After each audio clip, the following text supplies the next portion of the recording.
Cats and Dogs by Isaac Downs, Catherine Summer, and Kate Edens. It was a dull and rainy day in New York City. Some would even say that it was raining cats and dogs, but our story begins when the sun came out in a bleak grocery store aisle, when only two people stood on its ends, walking different directions, but not knowing that their paths would cross and their lives would change forever in a day. Our story begins with Chelsea, an outgoing grad student at NYU who was fortunate enough to pay rent and live in a townhouse owned by a family friend. She was in the pet aisle, shopping for a new bed for her German Shepherd Atticus. He was a good boy, but sometimes got a little rowdy. Our story continues with Milo, who worked at a coffee shop uptown, city born and raised. He had adopted an orange tabby, which he found in the alley behind his apartment, and was shopping for some new toys.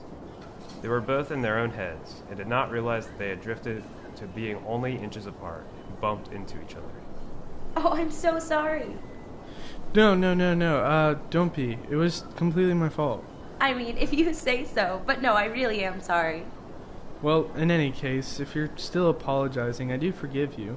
Thank you. Who are you shopping for? I'm just getting some toys to make Bruce feel at home. He's new to the apartment life. How about you?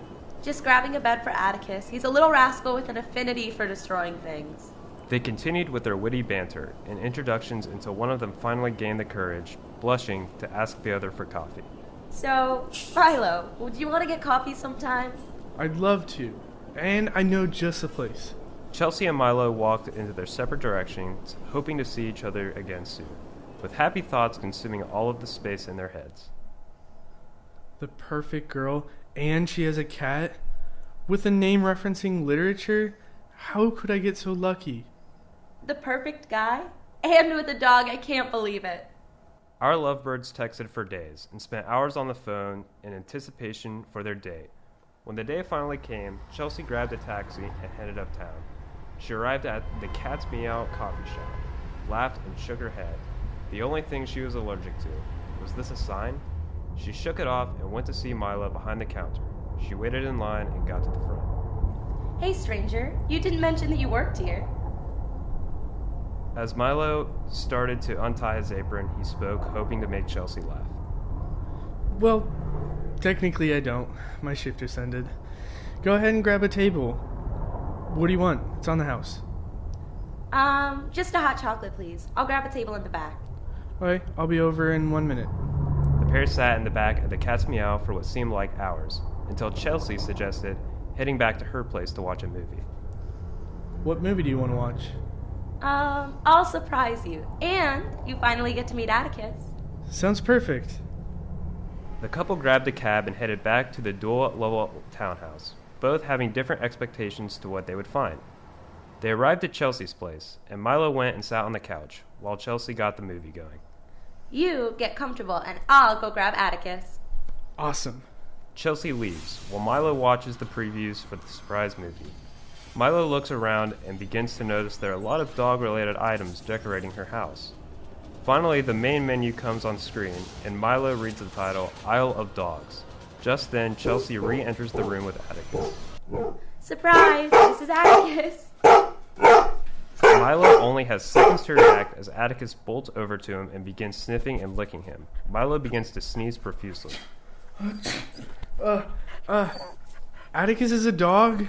Yeah, of course. I'm allergic to dogs. What do you mean? Isn't Bruce a dog? No, Bruce is a sweet little cat. Who names a cat Bruce? Who names a dog Atticus? I'm allergic to cats. And I'm allergic to dogs.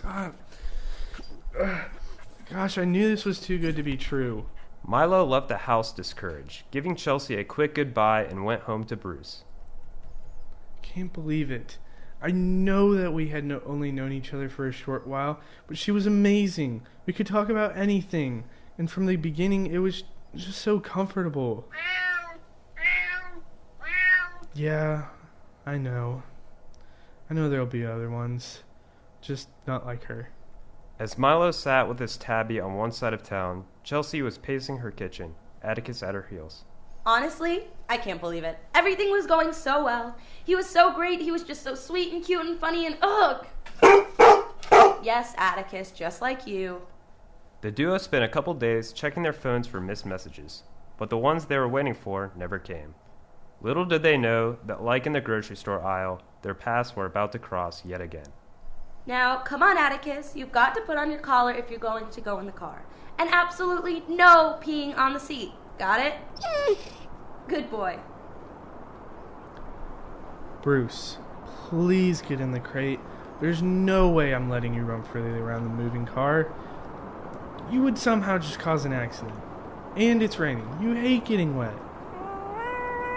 Good boy. One character arrives, and then the other, not noticing each other until... Oh my god, I'm so sorry. He's still so young, and I know he didn't mean any harm.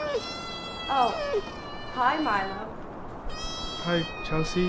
How are you? I'm good. How are you? I'm doing all right. So what brings you to the vet? You know how I said he likes destroying things? Well, this time he managed to eat what he destroyed, and I just wanted to make sure he's okay. How about you? Just a checkup. Wow.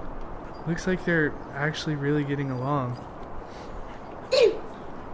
Yeah, it does.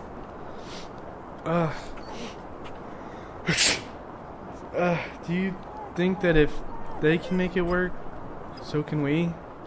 And that's the story of how not one, but 2 rainy days, or some may have even said that it was raining cats and dogs, a dog owner allergic to cats and a cat owner allergic to dogs, ignored their allergies and lived sneezily ever after.